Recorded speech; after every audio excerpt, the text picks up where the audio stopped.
When you're young, go out there and get stressed, get upset, have those sleepless nights. You should, at 17, 18, you should be panicking, right? And that's going to give you a stress tolerance level that allows you to grow into an adult which can handle a big life.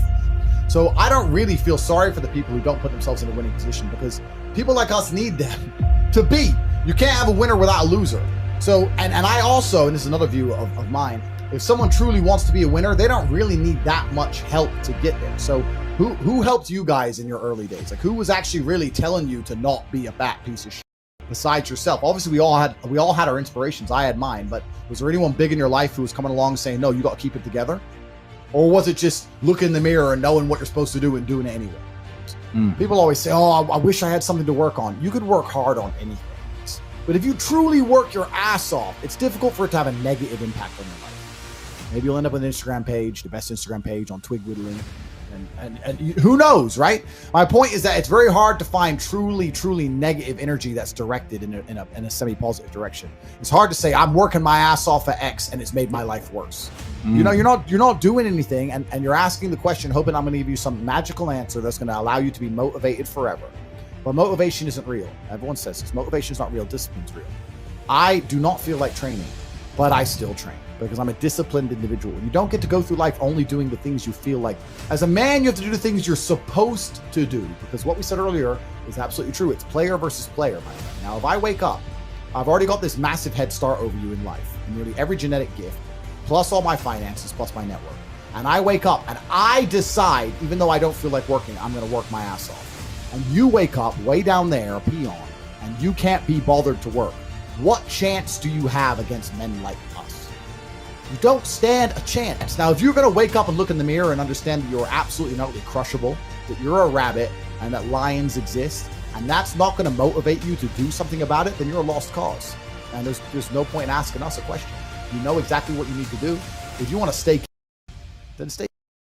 But I can't live that way. I would refuse to live that way. It's a disgrace to my bloodline. It's a disgrace to my parents who struggled to raise me, for me to be anything other than the best version of myself. That's honor.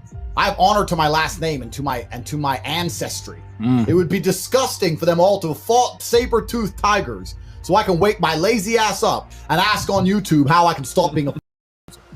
You understand where I'm coming from? Oh, 100%. So this is down to you, my friend. And listen, you may feel fired up for 10 minutes after this little talk, but you're not going to feel fired up forever. You need to put systems in place. You need to get discipline. And like Justin says, you need to get an atmosphere of people around you who are going to keep you accountable and not make it easy for you to continue to be a nobody. And then you're going to fix your life. Otherwise, you're going to stay a nobody.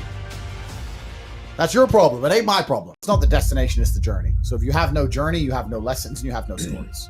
I think that a lot of people make up a lot of excuses for the fact that they just lack motivation and fire blood. People are like, oh, but how did you find motivation? Because I wanted to win. Every single man of value went through trauma and they went through pain. It's going to be painful to get strong, painful to get rich, painful to become important. It's going to be painful to become good with women. Your heart's going to get broken a bunch of times. You have to be prepared for the pain. If you're not ready for pain, you're never going to be anything that matters. A kickboxing coach used to say to me, I used to come in the gym, say, what do you hate the most? And I said, I hate running. I say, okay, you're going running. I say, why? He goes, because whatever you hate is what you need. Whatever you hate is what you need. I wanted to spar, bag work, pads, no problem. Running, I didn't want to run, but that's what you need. And that's what life's about. You're not going to be able to go through life avoiding pain and also becoming a man of quality. You're going to have to be that guy who's been through so much that he can wake up and go, this ain't nothing. This ain't nothing compared to back then. This ain't nothing compared to that time. You know, and if you're not going to be that guy, then you're going to always suffer the consequences of not being that guy. There's pain to become important, and there's pain in not being important. So you have to make a choice. You need to find something you're afraid of, find something that could hurt you, and go do it. And that's one of the great things about being young, right? You're basically superhuman. Yeah. All of us are our age. We're all in our 30s. I remember when I was 21. Bro, I could drink all night. Yeah. I run 20 miles. Fight all day. You couldn't hurt me. Like I had Wolverine-like healing abilities, and this is actually one of the problems with the world today. I noticed the internet's up because we have all these youngsters who have a voice. They all think they know something on Twitter and on the internet. These kids, right?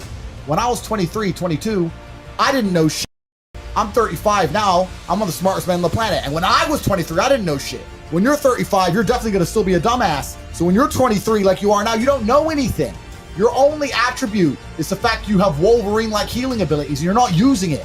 Stop talking, start listening, get out there, get hurt, get the back up. But there is a degree of wisdom that comes from physicality. I learned a whole bunch of shit about the world from just having my ass kicked. It wasn't even conversations. It was just getting beaten up. And you learn about the world from I write tweets and people are like, that's so wise. Where'd you learn that? I was like, oh, kicked in the face. That's how. If someone were to say to me and say, how can you tell someone's gonna be successful? I wouldn't say highest IQ. And we've already proved this with studies, right? The highest IQ has nothing to do with how successful you are. It doesn't.